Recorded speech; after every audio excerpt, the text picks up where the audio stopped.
మనిషికి రెండు రకాల జీవితం ఉంటుంది. రెండు రకాల జీవితం. ఒకటి బయటికి కనబడుతున్న జీవితం, రెండు అంతరంగం. లోపల భయంకరంగా తిట్టుకుంటూ కూడా పైకి నవ్వుతా షేక్ హ్యాండ్ ఇవ్వచ్చు.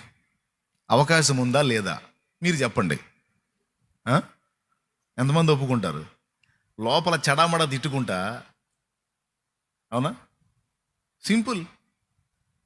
ఒక భయంకరమైనటువంటి ఆఫీసర్, పోలీస్ ఆఫీసరు, ఏ తప్పు లేకపోయినా నిష్కారణంగా కొట్టే ఒక మూర్ఖుడైన పోలీస్ ఆఫీసర్ ఉన్నాడు, ఎస్ఐఓ సిఐ అనుకోండి. రోడ్లు పక్కన ఆటో వాళ్ళు ఉంటారు, నమస్తే సార్ అంటారు. అది నిజంగా హార్ట్ఫుల్గా చెప్పిందేనా, లేకపోతే ఈ నమస్తే చెప్పకపోతే తంతాడు రాని భయపడి చెప్పడమా? చెప్పలేదనుకో, నిలబడి అనుకో, రే ఇట్రా, ఏంది సార్, ఏంది రొమ్మిరుసుకుని నిలబడ్డాయింది, రౌడీ అయింది? లేదు సార్, నేను మామూలుగా నన్ను గుండి తీసావేంది, పెట్టు గుండి పెట్టు, ఏదో ఒక వంక దేవులాడి తంతాడు. కాబట్టి గొడవ అంతా ఎందుకని కనపడగానే ఆటోమేటిక్గా బెండ నమస్తే సార్ అంటాడు. అది హార్ట్ఫుల్గా చెప్పింది కాదు, గతి లేక చెప్పింది. అవునా? రైట్. అంటే ఒక మనిషి లోపల ఇబ్బంది పడుతూ కూడా పైకి అవతల వ్యక్తిని గౌరవించినట్టు, ప్రేమించినట్టు కనపడవచ్చు. అయితే దాన్ని మనుషులు లక్ష్య పెడతారు. ఆ లోపలేమనుకుంటే మనకెందుకు? ఆ పైకి మనకి లోబడ్డా లేదా, మనం చెప్పినట్టు విన్నాడా లేదా, మనం చెప్పినట్టు విన్నదా లేదా, లోపల సంగతి మనకు అనవసరం. హృదయంలో ఏమనుకుంటాడో మనకు అనవసరం. ఫస్ట్ పైకి మనం చెప్పినట్టు ఉన్నాడా లేదా. కానీ దేవుడేమో దీనికి రివర్స్. నువ్వు పైకి ఎంత వినయం ప్రదర్శించావు, ఎంత లౌక్యంగా ఉన్నావు, ఎంత నమ్మకంగా ఉన్నావు, ఎంత విధేయతగా కనపడుతున్నావు అనేది దేవుడు పట్టించుకోడు. ఎందుకంటే ఆయన హృదయమును లక్ష్య పెట్టును, ఆయన అంతరంగమును లక్ష్య పెట్టును అని ఉంది. దేవునికి స్తోత్రం కలుగును గాక. సుంకరి పరిసయుడు జీవితాలు మనం చూసుకుంటే, పరిసయుడు సమాజం దృష్టిలో తేడా, ఫుల్ తేడా. పరిసయుడిని చూస్తే సమాజం ఒంగొంగి దండాలు పెట్టింది. పరమభక్తుడు, నిష్ఠాగరిష్ఠుడు, అమ్మో ఆ నిష్ఠ, ఆ నీతి, ఆ నియమం మనల్లో కాదు బాబోయ్, చేతులు కడుక్కోకుండా భోంచేయరు. ఆఖరికి పుదీనాకులోను సోపులో కూడా దశంభాగం ఇచ్చేంత సంపూర్ణులు. రోజుకు 5 సార్లు ప్రార్థన చేస్తారు.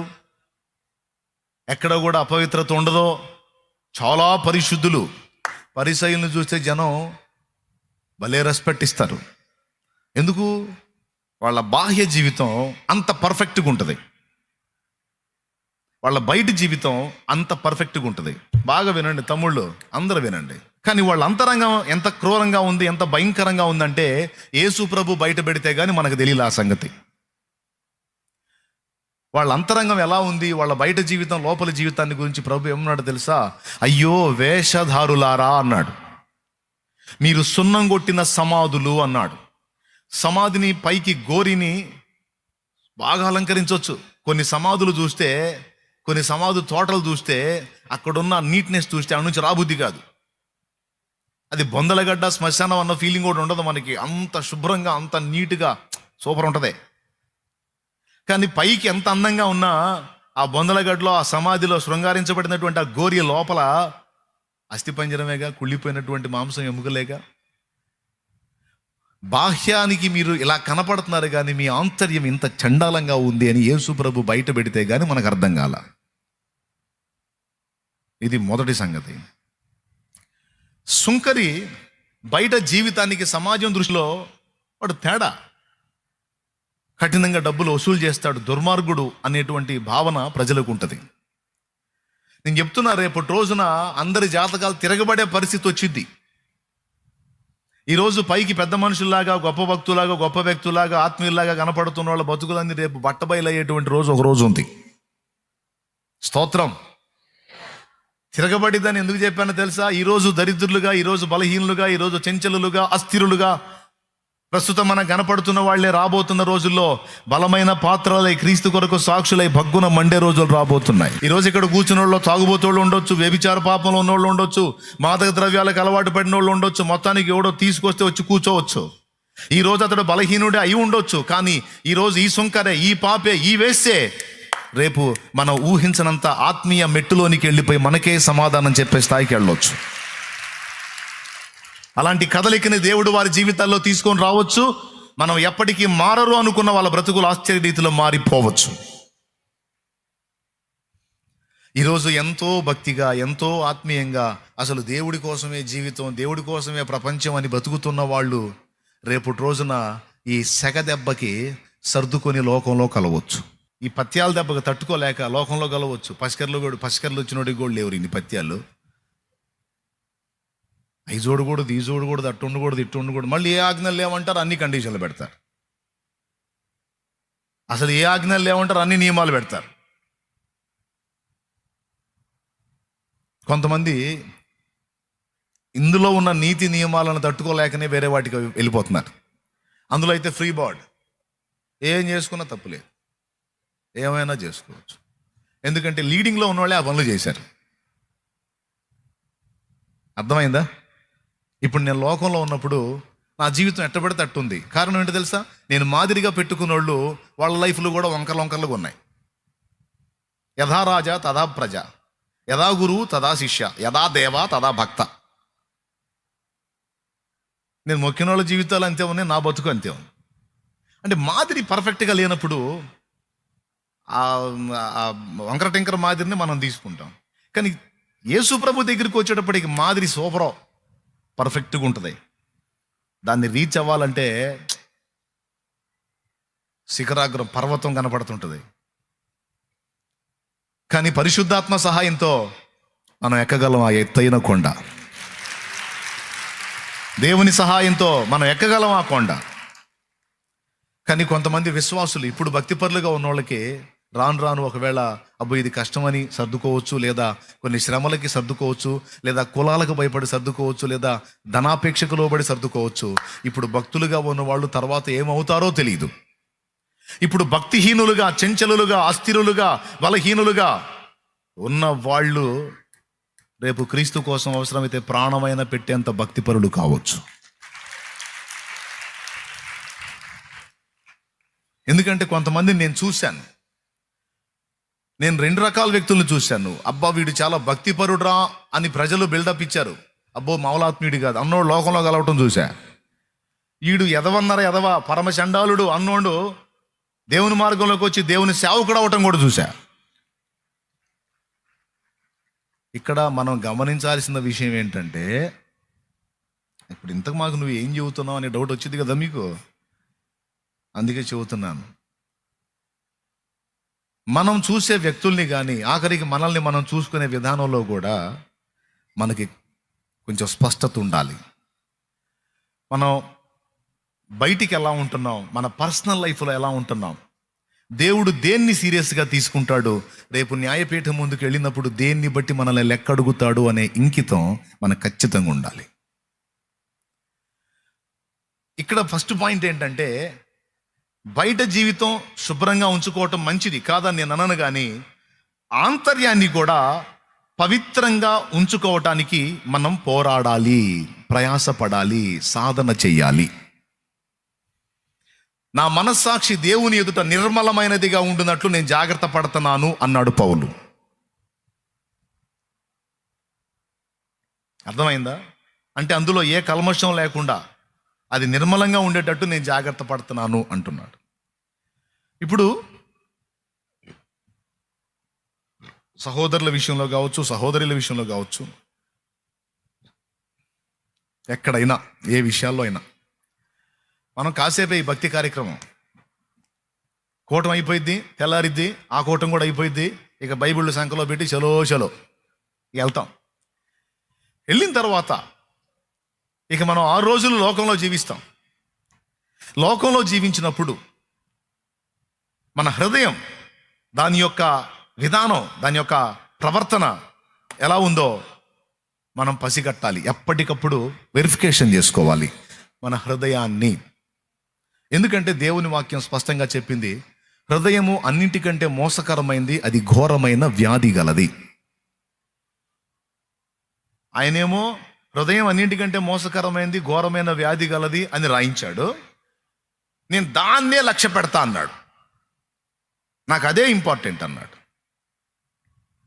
నువ్వు బయటికి ఎలా ఉన్నావో కాదు, లోపల ఎలా ఉన్నావో, ఏం ఏం అనుకుంటున్నావో నేను దాన్ని పట్టించుకుంటా, అది నాకు సీరియస్ అంటాడు. ఇది చిన్న విషయమా పెద్ద విషయమా? ఏమండి? రైట్. పైకి నవ్వుతా మాట్లాడవచ్చు, లోపల తిట్టుకోవచ్చు. పైకి ఏమీ నాకు వద్దు అనొచ్చు, లోపల ఆశిస్తుండొచ్చు. పైకి విధేయత చూపుతున్నట్టు ఉండొచ్చు, లోపల విరక్తితో ఉండొచ్చు. ఓకే.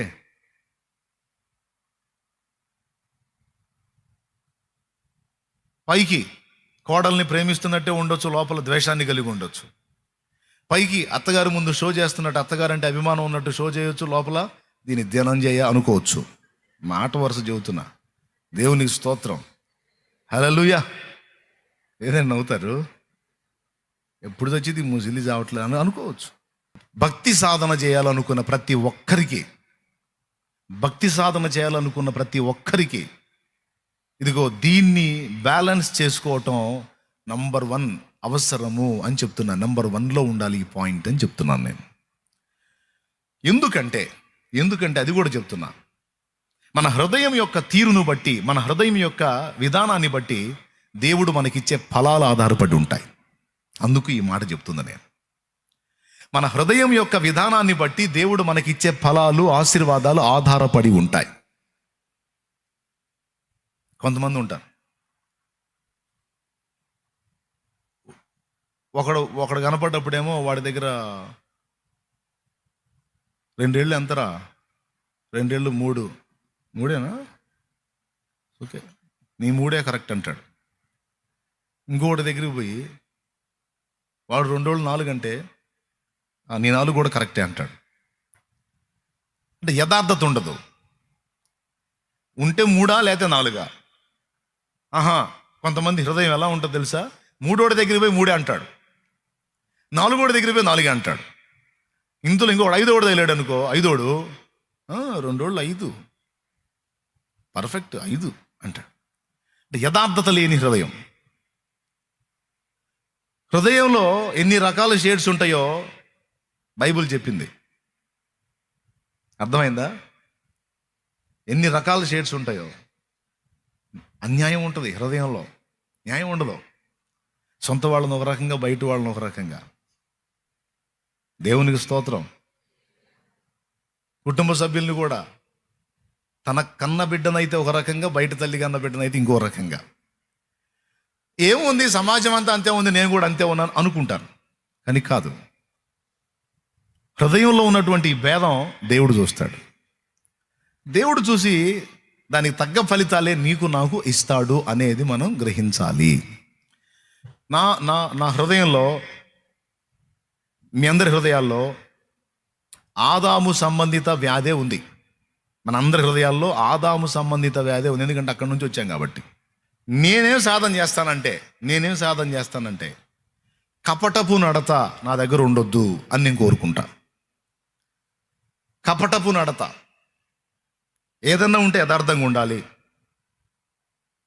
ఉన్నట్టు ఉండాలి. కపటపు నడతగా నేను ఉండకూడదు. ఎందుకంటే కపటత్వాన్ని కేసు రాస్తాడు ఎవరో. వంచన బుద్ధి నాకొద్దు, నేను నాది కలిగి ఉండకూడదు, కేసు రాస్తాడు. ఇతరుల కంటే నేను ఎక్కువ అని ఇతరుల మీద అతిశయపడే తత్వం నాకొద్దు. నా హృదయంలో అది ఉంది అనుకో, చూసి కేసు రాస్తాడు. 3 సంగతులు చెప్పి, కపటపు నడత నాకు దూరం కావాలి, వంచన బుద్ధి నా దగ్గర వద్దు, ఇతరుల కంటే నేను గొప్ప అనుకునే నేచర్ నాకు వద్దు. ఇవన్నీ కేసు అవుతాయి. ఎందుకంటే పైన నేను దీనుడుగా కనపడవచ్చు. Simple example చెబుతానండి. ఒక ఆయన ఇలా అన్నాడు, బ్రదర్ నాకెంత తగ్గింపో తెలుసా, అసలు నాకెంత తగ్గింపో తెలుసా, నా అలాగే ఎవడు తగ్గించుకోలేడు, అంత తగ్గింపు నాకు అని తగ్గింపుని చూపించి హెచ్చించుకుంటున్నాడు. ఏమన్నా అర్థమైందా మీకు? ఎంతమందికి అర్థమైంది? ఏమర్థమైంది? నిజంగా తగ్గింపు కలిగినోడే, కానీ ఆ తగ్గింపును బట్టి అర్థపడుతున్నాడు. అది కేసు. ఎవరు రాస్తారు? వీడి హృదయంలో నేను చాలా తగ్గింపు గలవాడినని వీడికి గర్వం ఉంది. అంటే ఎంత సెన్సిటివ్గా ఈ పాయింట్లను ఆలోచించాలో అర్థం చేసుకోండి. ఎంత జాగ్రత్తగా మనం ఎక్సర్సైజ్ చేసుకోవాలో మన హృదయాన్ని గమనించండి.